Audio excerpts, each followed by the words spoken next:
दोस्तों, वीडियो को शुरू करने से पहले मैं बस एक ही बात बोलूंगा।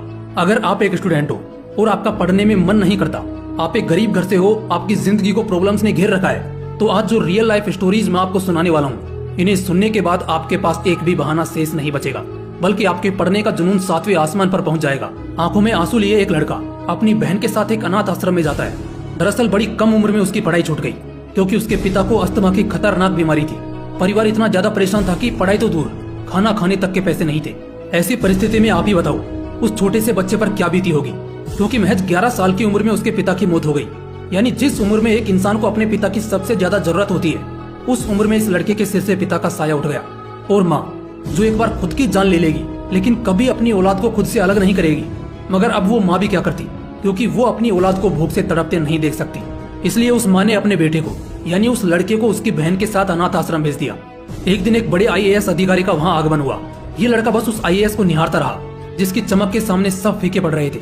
इससे उसके मन में एक IAS बनने की लालसा पैदा हुई और इसी लालसा को उसने बरकरार रखा। आगे चलकर उसने एक सरकारी स्कूल से पढ़ाई की, मगर जो IAS बनने का जुनून उसके अंदर था, उसने उसे कभी भी कम नहीं होने दिया, क्योंकि उसे मालूम था कि उसके जैसे और न जाने कितने अनाथ और बेसहारा लोग इस जिले में रहते होंगे और शायद बड़ी मुश्किल से अपनी गुजर बसर करते होंगे, और अब उसे ही उनका मसीहा बनना होगा।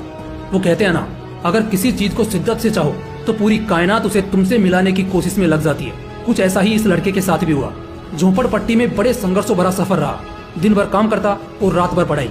उसने कई तरह के काम किए, पंप ऑपरेटर का भी काम किया, लेकिन पढ़ना नहीं छोड़ा। उसने रेलवे समेत कई एग्जाम्स को निकाला, लेकिन उसे अभी तक उस लेवल का सेटिस्फेक्शन नहीं मिला जो उसे चाहिए था, क्योंकि उसे तो एक IAS ऑफिसर बनना था। उसने UPSC ट्राई किया, मगर उससे नहीं निकला। उसके बड़े भाई के सपोर्ट से उसने दोबारा ट्राई किया, मगर फिर भी उसका सिलेक्शन नहीं हुआ। उसके बाद तो उसके भाई ने भी उसे यही सलाह दी कि उससे नहीं होगा, उसे कुछ और देखना चाहिए। मगर वो कहता था कि उसे अनाथ आश्रम के हजारों दोस्तों के लिए एक इंस्पिरेशन बनना है कि गरीबी और बेचारापन सफलता के मोहताज नहीं होते। उसने एक बार फिर UPSC का एग्जाम दिया और इस बार उसका सिलेक्शन हो गया। साल 2011 के सिविल सर्विसेज के एग्जाम में उसका ऑल इंडिया रैंक 226 आया। दोस्तों, उस शख्स का नाम है मोहम्मद अली सिहाब, जिसने वो कर दिखाया जिसे करने के बारे में सोचकर ही लोगों के पसीने आने लगते हैं, जबकि उनकी फाइनेंशियल कंडीशन अच्छी होती है।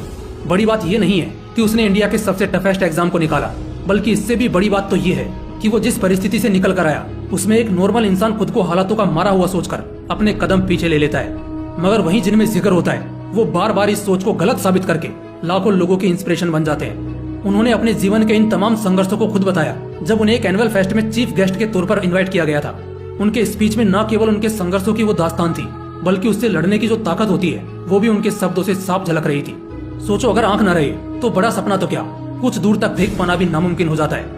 अब जरा इमेजिन करो उस शख्स के बारे में जिसने जब से होश संभाला कभी दुनिया नहीं देख पाया, क्योंकि महज 2 साल की उम्र में ही दवाइयों के रिएक्शन की वजह से उसकी आंखें चली गई। उसने बहुत ही कम उम्र में अपनी आंखों को खो दिया, और परिवार भी कोई रईस नहीं था। रिश्तेदारों और पड़ोसियों ने तो उस लड़के को किसी आश्रम में छोड़ आने तक की सलाह दी। परिवार गरीब जरूर था, मगर कमजोर नहीं। परिवार ने उस लड़के का मजबूती से साथ दिया। इस लड़के की ऐसी कंडीशन की वजह से कोई भी स्कूल एडमिशन नहीं दे रहा था, इसलिए एक स्पेशल स्कूल जो आमतौर पर ऐसे ही अपाहिजों के लिए होता है, वहाँ से इसने अपनी स्कूलिंग करी। मगर पढ़ाई में ये बहुत ही अच्छा था और इसी कारण इसे स्कॉलरशिप भी मिली, और बहुत ही कम पैसों में दिल्ली यूनिवर्सिटी से इसने पढ़ाई की। सोशल वर्क्स में मास्टर्स की डिग्री हासिल की और फिर UPSC करने की सोची। मन में कई बार आया कि शायद नहीं होगा, लेकिन वो जिद्दी बनकर लगा रहा। कड़ी मेहनत और संघर्ष से 2015 में हुए UPSC एग्जाम में अपने पहले ही अटेम्प्ट में उसने इस एग्जाम को ऑल इंडिया रैंक 608 के साथ क्रैक किया और IAS बन गया। उस बंदे का नाम है राकेश शर्मा, जिसने ये साबित कर दिया कि बड़े बड़े सपने सिर्फ आंखों से नहीं देखे जाते, क्योंकि अगर दिल में आग लगी हो कुछ पाने की तो फिक्र चली जाती है कुछ भी गंवाने की। मुश्किलें सभी के साथ हैं, कुछ बहाने देते हैं तो कुछ काम करने के बहाने खोजते हैं। इसीलिए तो कोई डूबता है तो कोई चमकता है। अगली कहानी है एक शशांक नाम के लड़के की, जिसने बचपन से ही आंखों में IAS बनने का ख्वाब सजा रखा था। वो जब 12वीं क्लास में था तो इसके पिताजी का निधन हो गया, जिससे ऑलमोस्ट उसका वो ख्वाब धुंधला पड़ गया।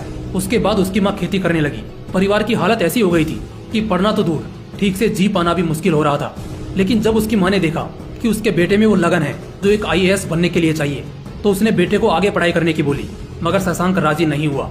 आखिर में उसने भी सोचा कि अगर उसकी कड़ी मेहनत से वाकई वो IAS बन गया तो वो अपनी माँ को, अपनी बहनों को वो सारी सुविधाएं दे पाएगा जो वो सपने में भी नहीं सोच सकता था।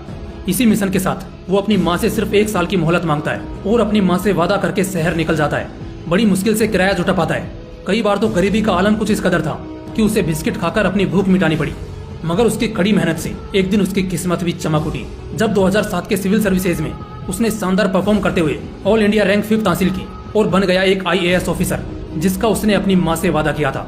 इतना सब कुछ सुनने के बाद इतना तो तय है कि तुम्हारे दिल में भी वो आग लग चुकी होगी कि एक दिन इतिहास तो रचना है। दोस्तों, हमेशा याद रखना, बेहतरीन दिनों के लिए बुरे दिनों से लड़ना पड़ता है। इससे डरना नहीं बल्कि इससे जीतना होता है, क्योंकि कामयाबी भीख में नहीं मिलती बल्कि इसे कमाना पड़ता है।